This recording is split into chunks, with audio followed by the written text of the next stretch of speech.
നമുക്ക് ഷോക്കേറ്റ ഒരു വാർത്തയാണ്. കോഴിക്കോട് നിപ്പ സ്ഥിരീകരിച്ചു എന്നുള്ള കാര്യം. കോഴിക്കോട് ജില്ലയിൽ ഇന്ന് അതീവ ജാഗ്രതയിലാണ്.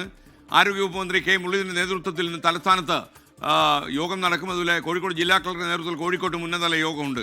രോഗബാധിതനായ ഫറൂഖിലെ 41കാരൻ കോഴിക്കോട് മെഡിക്കൽ കോളേജ് ആശുപത്രിയിലെ ICUവിൽ തുടരുകയാണ്. ഇപ്പോൾ അദ്ദേഹത്തിന്റെ നില ലേശം ഗുരുതരമാണ് എന്നുകൂടി നമ്മുടെ കോഴിക്കോട് ബ്യൂറോ അറിയിക്കുന്നു. ദീപക് തരമണം തത്സമയം ചേരുകയാണ് കോഴിക്കോട് നിന്ന്. Deepak, good morning. ദീപക്, ശരിക്കും ഈ ഫറൂഖിലെ രോഗിയുടെ അവസ്ഥ എന്താണെന്നാണ് നമുക്ക് ഏറ്റവും ലേറ്റസ്റ്റ് ആയി ലഭിച്ച റിപ്പോർട്ട്? 5 മിനിറ്റ് മുൻപ് Kozhikode medical college principal doctor KG Sajith ആണെങ്കിൽ ഈ നിപ്പ കാര്യങ്ങളിൽ എക്സ്പെർട്ടാണ്. നേരത്തെ ഈ നിപ്പ കാര്യങ്ങൾ കൈകാര്യം ചെയ്ത് പരിചയമുള്ളതാണ്. അദ്ദേഹം പറഞ്ഞത് രോഗിയുടെ നില അതീവ ഗുരുതരമാണ്. ഈ ഗുരുതരാവസ്ഥയിലായതുകൊണ്ടാണ് കോഴിക്കോട് മിംസ് ആശുപത്രിയിലായിരുന്നു അയാൾ കഴിഞ്ഞ കുറേ ദിവസമായി ചികിത്സയിൽ.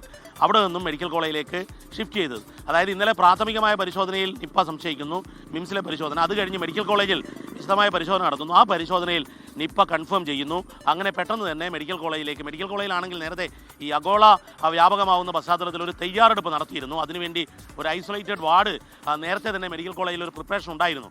ആരോഗ്യവകുപ്പ് അത്തരത്തിലൊരു തയ്യാറെടുപ്പ് നടത്തിയതുകൊണ്ട് പെട്ടെന്ന് തന്നെ പേവാർഡിൽ ഒരുക്കിയ ഈ അഗോള വാർഡിലേക്ക് ഈ രോഗിയെ 43കാരനെ മാറ്റി. പക്ഷേ എന്നാൽ ചികിത്സ തുടരുന്നുണ്ടെങ്കിലും രോഗി മരുന്നിനോട് വലിയ തോതിൽ പ്രതികരിക്കുന്നില്ല. അത്യാസന്ന നിലയിൽ തന്നെയാണ് എന്നുള്ളതാണ് മെഡിക്കൽ കോളേജ് പ്രിൻസിപ്പൽ അറിയിക്കുന്നത്. മറ്റൊരു പ്രധാനപ്പെട്ട കാര്യം, SKN ആരോഗ്യവകുപ്പ് ഇതിൻ്റെ സമ്പർക്ക പട്ടിക കണ്ടെത്താനുള്ള ശ്രമത്തിലാണ്.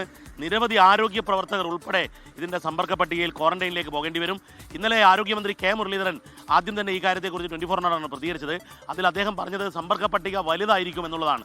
കാരണം മിംസ് ആശുപത്രിയിൽ തന്നെ അവിടെ സ്കാനിങ്ങിൽ അതുപോലെ ഇക്കോയിലെല്ലാം തന്നെ ഇയാൾ പോയിട്ടുണ്ട്. അപ്പോൾ ആരോഗ്യ പ്രവർത്തകർ തന്നെ നിരവധി പേരുണ്ടാകും. മറ്റൊന്ന്, ഇയാളുടെ ജോലിയുമായി ബന്ധപ്പെട്ടും നിരവധി പേരുമായി സമ്പർക്കത്തിൽ ഏർപ്പെടുന്ന ഒരു ജോലിയാണ്. അപ്പോൾ സ്വാഭാവികമായും സമ്പർക്ക പട്ടിക നീളാനുള്ള സാധ്യതയാണ്.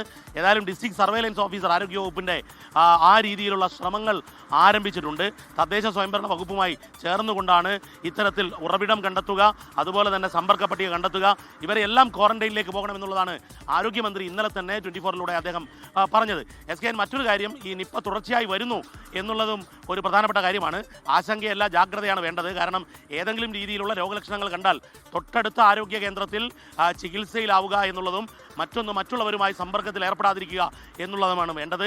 ഇതിൽ ആശങ്കപ്പെടേണ്ട കാര്യമില്ല. പക്ഷേ എന്നാൽ നല്ല ജാഗ്രത കോഴിക്കോട് പുലർത്തേണ്ടതുണ്ട്. പ്രത്യേകിച്ചും ഈ സമ്പർക്ക പാതയിലുള്ളവർ നല്ല ജാഗ്രതയും അതുപോലെ ക്വാറന്റൈനിൽ പോകേണ്ടതുമാണ് എന്നുള്ളതാണ് ആരോഗ്യവകുപ്പ് അധികൃതർ അറിയിക്കുന്നത്. SKN